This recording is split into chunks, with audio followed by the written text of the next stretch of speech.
So it'd be like being a Chicago Bears fan and then moving and naming your kids Rodgers and Favre. Who is God really at this point, this early in Genesis? This is what God's looking for, people who bear his image. At this point, God has been kind of a don't make me come down there figure. Either Abram is super plugged in to this God thing happening at a very high level, or Abram's super gullible. This episode's character, Abraham, son of Terah, father of Isaac and Ishmael, herdsman, warrior, patriarch. We meet him in Genesis chapters 11 through 25. Abraham's faith in God sets a standard that echoes through history, but his rare doubt-driven departures from the divine plan also show us God's rescuing nature. Through Abraham, we learn the miraculous power of a trusting relationship with the Creator. Brought to you by Fortt Media, this is Character Study with Jon Fortt and David Tieche. Welcome to the very first episode of what we're calling Character Study. I'm Jon Fortt, here with my best friend, David Tieche. I never call you David. You never, you all, what do you do? What do you call me? Dave. Yeah, David. well, David. It sounds like I'm in trouble. You might be in trouble. We could do full names. I could be like Jonathan Vincent Fort, and you, like your mother. It's like a seagull by that name. But really, we're going to talk about the Bible, and from I think a pretty darn interesting perspective. I'm a professional journalist. Allegedly, I'm a journalist. Been doing it professionally for 25 plus years. Dave, you are a pastor and teacher for about the same amount of time. That's right. And I'm a preacher's kid, and the Bible is the essential guide for my life as it is for yours. And I thought it would be fun and informative to go through and sort of look at some of the characters in the Bible, some of the people, and who they are as people, what God did in their lives, and what God is showing us about life and our spiritual journey through those people. What do you think? That's the best possible use of our time, probably. So yeah, I'm excited for it too, because there's so many different characters, and I think we'll also have the opportunity to dig into some of the characters that kind of get lost or forgotten or not talked about, because as you study these major characters, there's all these other side characters that come in, and they're not put there accidentally, and I think there's lots to learn from them. Frodo might be the main character, but I think we actually learn more about life from Samwise. You know what I mean? So Dave, wrong book. But Frodo's not in the Bible. Not in the Bible. Dang it! I got mixed up. Yeah, so, small detail. I think it'll be a good. Traipse, and I think also, I think it'll teach us. I think it'll teach us. There's always stuff that comes up that you're like, wow, that really applies to me today, even though it was set in something 2,000, 2,500, 3,500 years ago. So. Now we're going to start with Abraham, but just one of my favorite side characters. I want to hear who one of your favorite side characters is, but one of my favorite side characters in the Bible, and I think he qualifies as a side character because most people who aren't like into the Bible probably don't know who this is, but Absalom. Absalom is one of my favorite side characters in the Bible. There could be a whole Shakespearean play written about Absalom, and I've thought about doing it. It's a pretty tragic story. Absalom's story is not a good one, man. So it's not a good one, but what fascinates me about Absalom, and what I think we're going to get into in these character study conversations, is he starts off from a relatively righteous place. He has totally legit issues and complaints. He has some real interesting God-given talents and abilities and strengths. Yeah. And but some key issues. And that said, I mean, let's keep talking like just as if we're friends. But at the same time, let's get into this Bible stuff. We're going to start with Abraham. And Abraham, you've actually done deep work on Abraham. I, being a journalist, will act like an expert, even though I haven't done the work as deeply as you have. But we encounter Abraham in Genesis chapter 12, right? And technically 11. We hear about him first time in 11. Oh, what happens in 11? Well, there's a whole bunch of lineage stories, and we find out some critical information about kind of Abraham and his life. Hold on, let me pull it up. Where is my cursor? The end of 11. Okay. Yeah. So now this is the history of the generations of Terah. I'm reading out of um, the World English Bible because it's legal. What does that mean? Well, there's all these copyrights on various versions of the Bible, and in the World English Bible, you can just it's out there for everyone. You can use it as you please. I mean, the NIV's on my Bible app, and that's free as well. Well, it's free, but it's copyrighted, so I'm being very legally safe here. Oh, I see. Well, I think as long as you say we're quoting from the NIV, is it seriously a copyright issue? We're going to find out, Dave.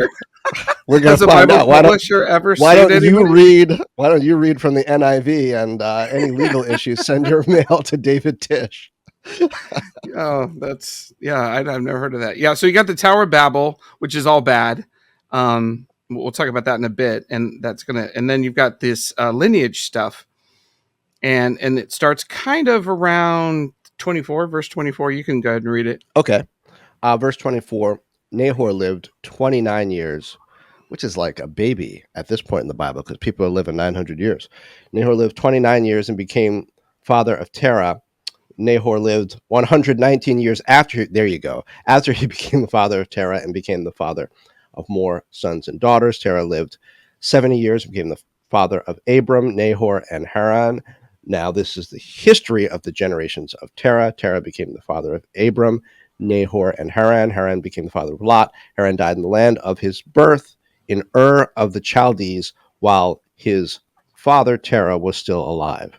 Abraham and Nahor married wives. The name of Abram's wife was Sarai, and the name of Nahor's wife was Milcah, the daughter of Haran, who's also and Sarai was barren, had no child, which is repetitive, but that's okay. It's the Bible. They're okay being repetitive. Well, it's not just that it's repetitive; it's saying something incredibly important, I think, in that, and that the reason why that's so important is because, there's a couple of things going on here. First of all, this is the family that's the lineage of Noah, right? So this is the family that has knowledge of Yahweh, the rescuing and saving creator God. And then all of a sudden, here we see them, and they're in this land far away. And there's hints in the text that things have gone very poorly for them spiritually as a family, because the name of their kids, the Chaldeans were in Ur. Chaldeans had lunar worship. And the name of their kids, Milcah and then Ishka, those are names of lunar gods that the Chaldeans would have worshipped. So it'd be like being a Chicago Bears fan and then moving and naming your kids Rodgers and Favre. Like it would be like this. Wait, I thought you guys were Chicago Bears fans. Like this, you can't name your kids Rodgers and Favre. And so something bad has happened, and then they're childless. Abram and Sarai, which is kind of like a lot of commentators are like, this is the dead end. This is a spiritual dead end. This family has like kind of lost its way spiritually. They've fallen into idol worship. They've forgotten about Yahweh, this God that saved Noah and all of their ancestors, and they're childless and barren. So this is the end of the line progeny speaking. There's no way to recreate the future. It's a dead end unless God does something, unless he kind of steps in. And what do you know? In the very next verse. To be fair, you made the Bears analogy. I did. There practically is no Bears team at this point. That is true. Right? So if you're looking analogy. No, I mean it's a great analogy, but I think at the same time that there's some names of these Chaldean gods, I guess lunar gods, whatnot. But if you're looking at God's roster at this point, I mean, who is God really at this point? This early in Genesis, like. He's a landlord who evicted Adam and Eve, right? Saved the murderer kid, flushed out all the sinners in the world except for the family of this one dude, right? Who had a mixed group of kids, as far as the outcomes, college readiness, Shem, Ham, and Japheth.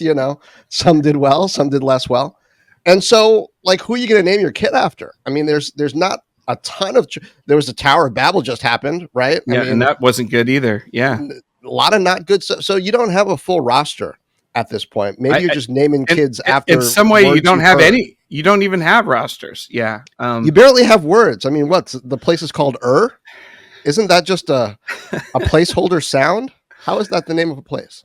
Well, it's better than like being named by Master P. Live in a place called But it's close. It's about the same It's thing. pretty close.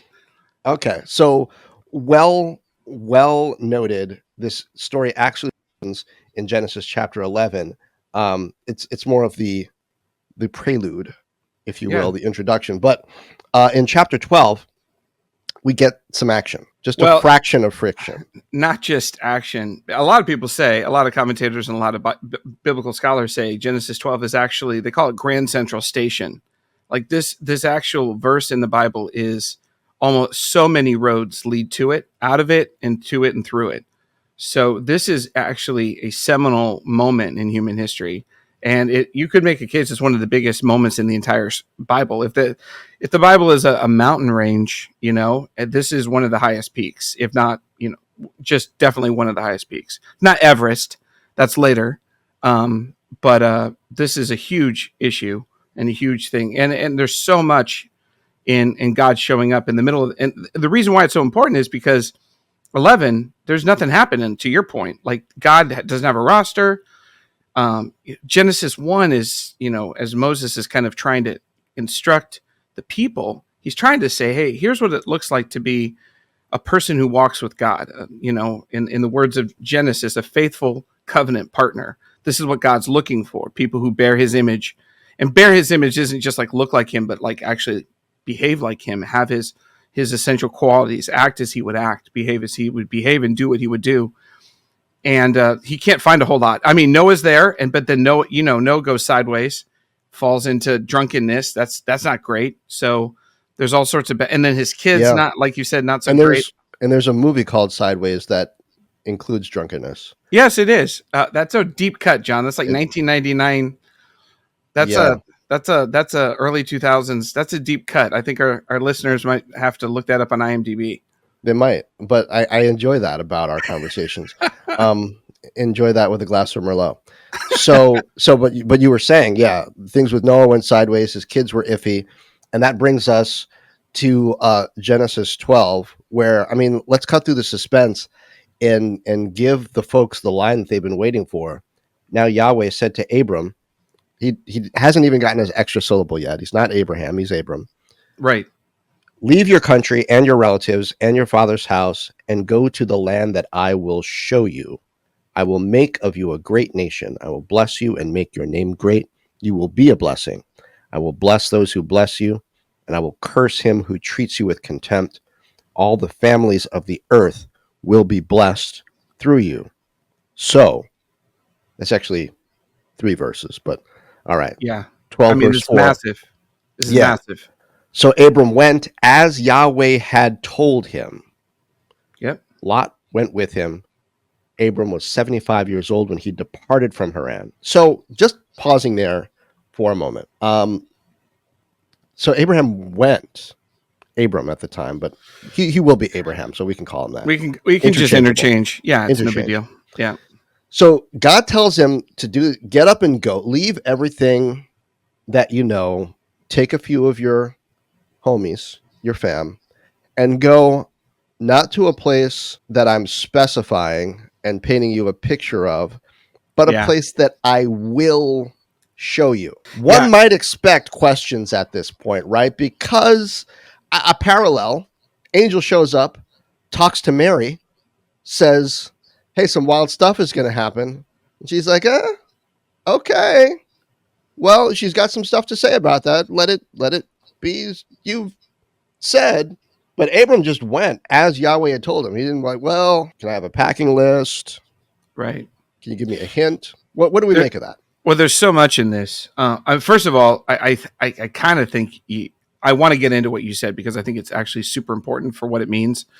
But there's even a huge part that you didn't skip or gloss over, but it's okay. You can say it. I skipped it. I glossed over it. What is it? I don't even know what you're talking about. God shows up. If God doesn't show up, the whole story is the Bible's 11 verses long. He shows up. And that's a huge aspect of the Christian faith, which is that God actually breaks into human history and human lives. Like he actually comes to us. You know, in the land of the Chaldeans, the Urs, we've done a lot of, we, not you and I, but humans have done a lot of excavating. There's all these things called ziggurats, which are these giant pyramids. And that's where, you know, Abraham is living in this kind of this idea that we have to like build these ziggurats to get up to God. And at the top of these ziggurats, they'd place a table, they'd like put choice fruits and food out. They sometimes have a bed. They're basically inviting the deities, please come down. And then if you come down, perhaps you'll stay. And if perhaps you stay, perhaps good things will happen. Maybe the rivers won't flood. This is Mesopotamia, where the floodplains happen. And this is where the Fertile Crescent happens, because it rains, it kind of floods a little bit. All those fertile nutrients go out there. Farming can happen. Agrarian worlds can happen. Civilization can happen. They think that Ur might have been the first major city in this whole part of the world. And if a flood happens, you die. If there's no rain, you die. If there's a rival tribe or a conquering tribe that comes and there's nothing you can do, you die. There's all these things that are terrifying in the ancient world. So you're entreating the ancient deities to please come down. Please come. You're enticing them. You're building these giant ziggurats, these giant pyramids, and that's what you're hoping for. That maybe if you're good enough, or if you have a good enough offer, the gods will come down. And here we see not that humans have to traipse up to the heavens, but God actually breaks down into earth. I think that's a huge aspect of that is big.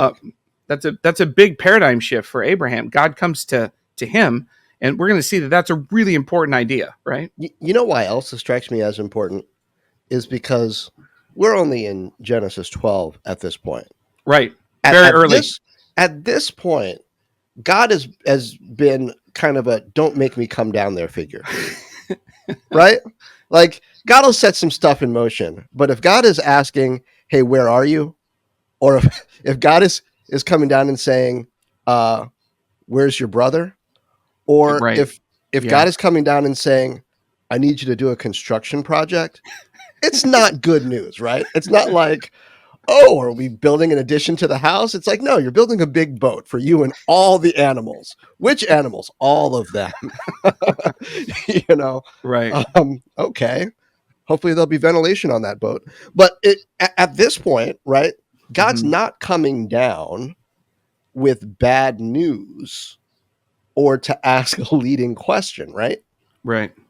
Oh, okay. That's a little unfair. When God asks questions of Adam and Eve, he's not asking because he needs information. He's inviting confession, to be fair. So that's a leading question. Right. But it's for, it's just like you ask your kids, like when they do something, hey, where did you eat a cookie? You're inviting confession so that they can, confess, and then they can be in right relationship. Because God knows exactly how many cookies there were on that tree, right? Yeah, exactly. But you're right. This is something different, or at least a different category. It looks like he makes a promise. I'm going to make you into a great nation, and I'm going to make your name great.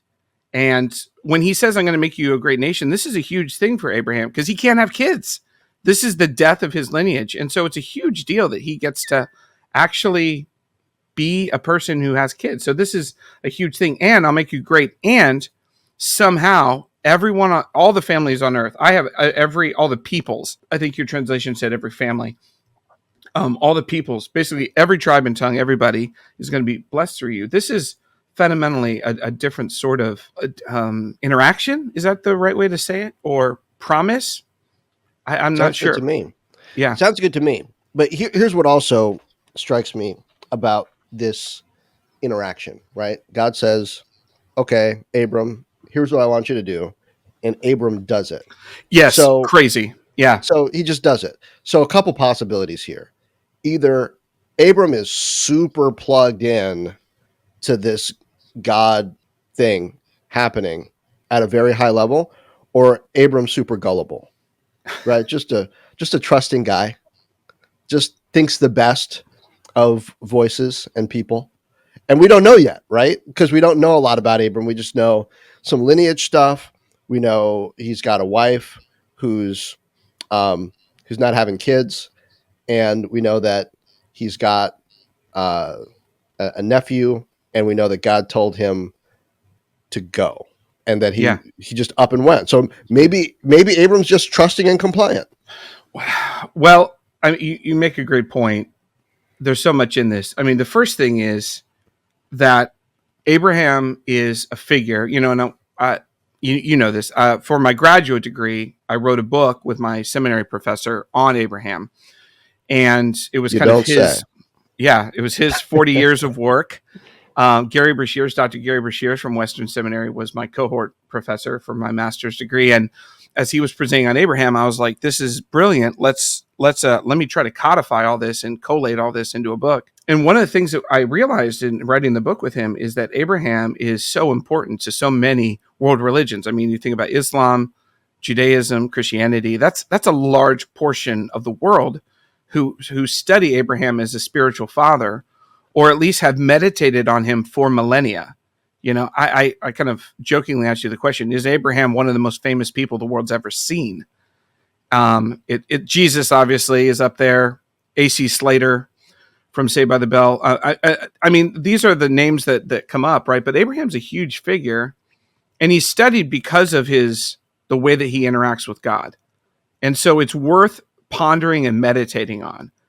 And I mean, he's there, to use a theological word, aritologically. He's there as a arites, is the Greek word for virtue. We're trying to study Abraham's life to figure out like how we should live. And God says, I'm going to take you somewhere, but I'm not going to tell you where, and you have to follow me. And Abraham does it. And all the commentators point out this is just volitionally radical.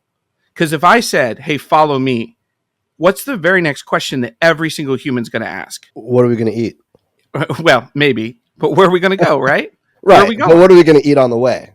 Well, that's important too. Like, Yes. Where are we going to stop? Are you the kind of person that just doesn't stop, or do you stop for dinner, like at a restaurant? That's annoying. Those kind of people are annoying. It just prolongs the trip. Yeah, I learned. I'm my father's son. If the You road are. trip is less than 5 hours, we're not stopping. Wow, Like, not even to urinate, not even like a quick bathroom break. I mean, I'm going to overshare here, but my dad had a special cup for that in the car. Oh no, You no, know, he did not. He did not enjoy stopping. Did he like dump it out the window? That's kind of gross. Now we're getting into too much detail, but he was very concerned with making good time. Yeah, that's a thing. Why is that such a? Because when you get where you're going, somebody else is going to ask, "Oh, well, what time did you leave?" Made good time. Oh, you made good time. You always want to make good time. It's a thing. It is a thing. I totally get it. So I want to push you ahead because I want us to get through chapter 12 in this session. And to me, it's interesting. So we get in the beginning, God says, go. Abram goes. But then there was a famine in the land. Abram went down into Egypt, starting at verse 10 of chapter 12. Abram went down to Egypt to live as a foreigner there, for the famine was severe in the land. Interesting parallels to Joseph here. When he had come near to enter Egypt, he said to Sarai, his wife, "See now, I know that you are a beautiful woman to look at. It will happen that when the Egyptians see you, they will say, 'This is his wife.' They will kill me, but they will save you alive. Please say that you are my sister, that it may be well with me for your sake, and that my soul may live because of you." So, to spoil the ending here, they go. She's supposedly his sister. Pharaoh treats her like she's not married. There are plagues. Another kind of preview there. Pharaoh's like, "What's up?" And figures out that this is not his sister, but his wife. He's like, "Get out of here with your wife. Can't fool me again. Don't want plagues." Smarter Pharaoh than the ones we encounter later. More quickly convicted.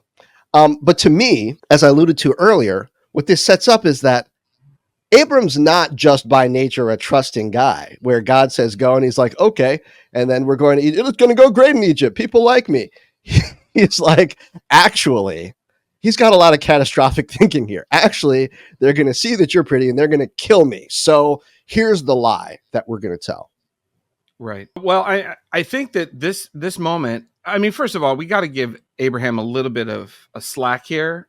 He's the first, right?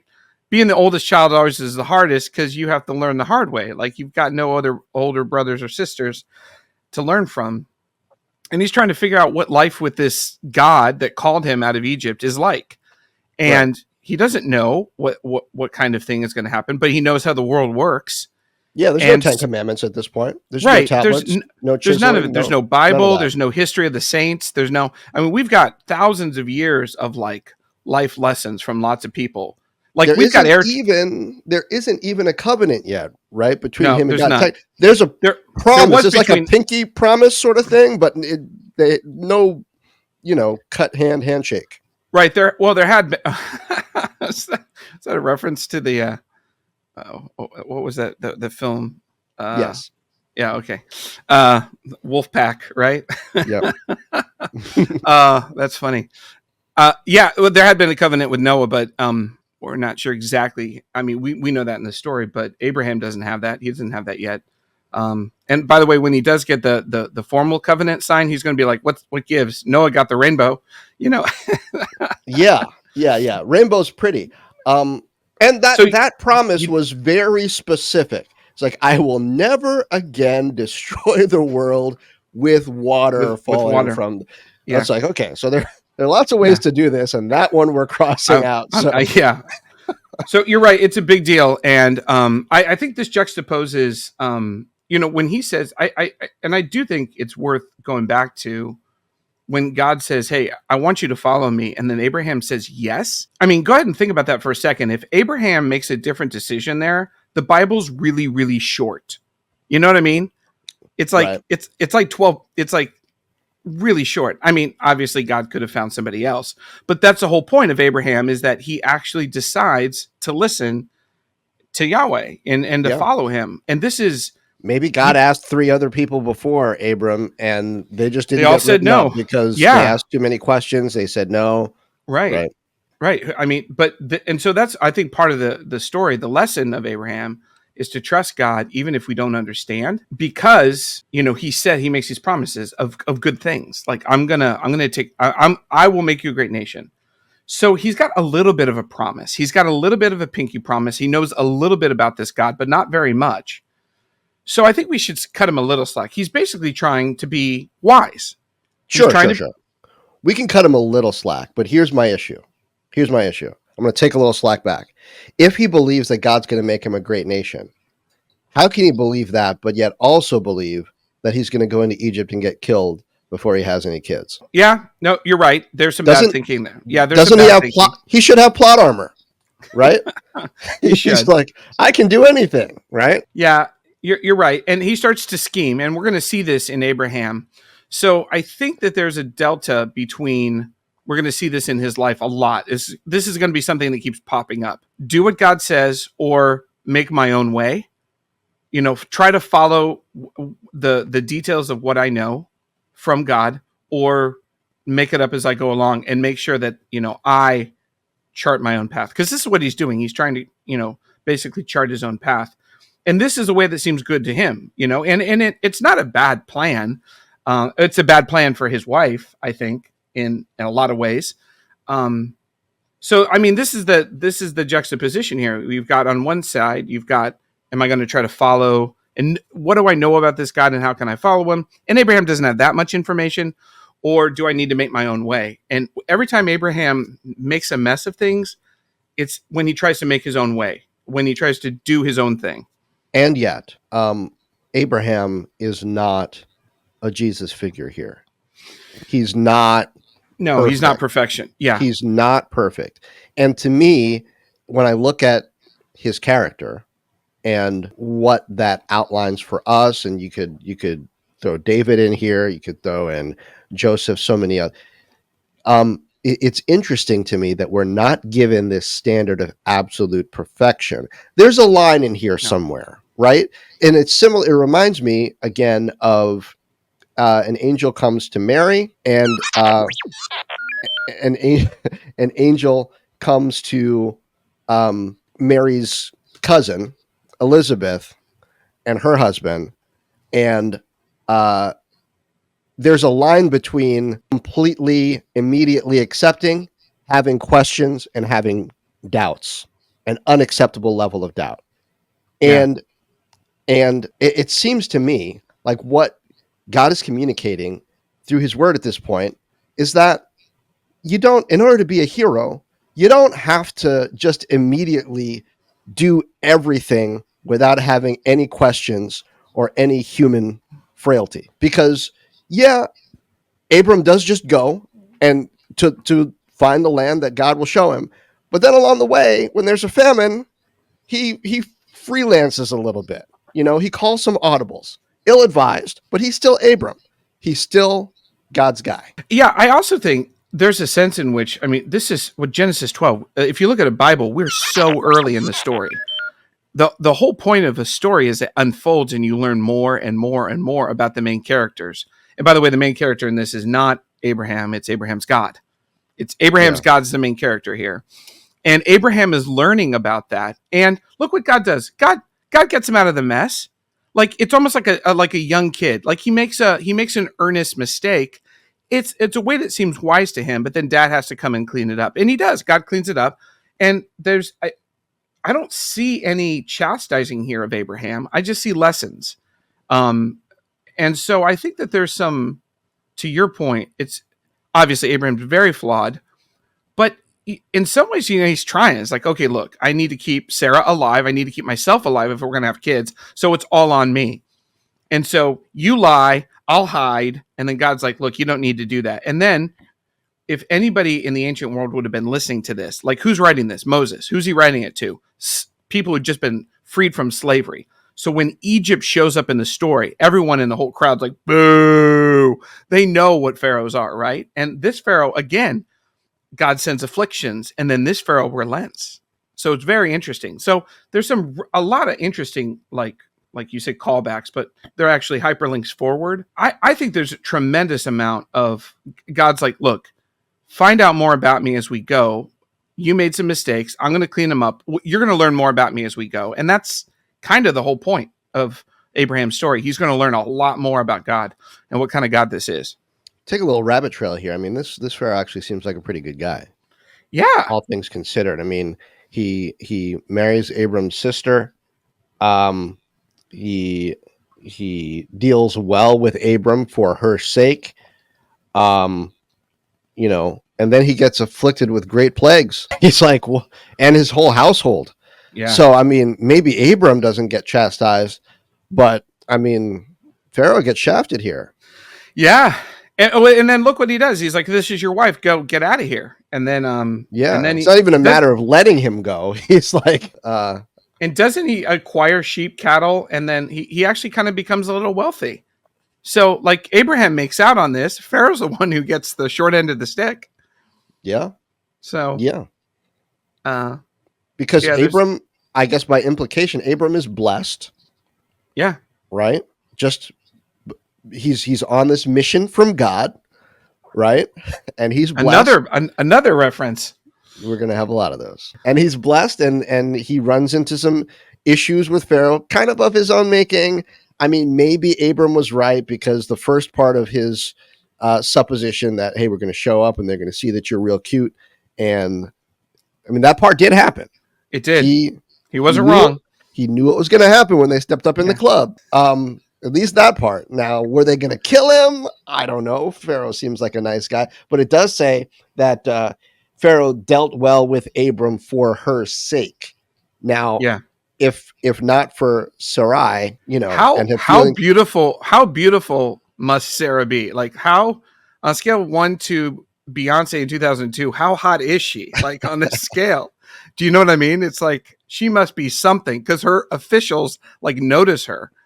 Which is another theme that's going to happen throughout the Bible, that, women are going to be noticed for their beauty, right? So, well, yeah. I mean, it seems to me like, again, early Bible terms, from a narrative perspective, there's hardly any people, right? Yeah. So, is Sarah the first woman who's called out as beautiful in the Bible?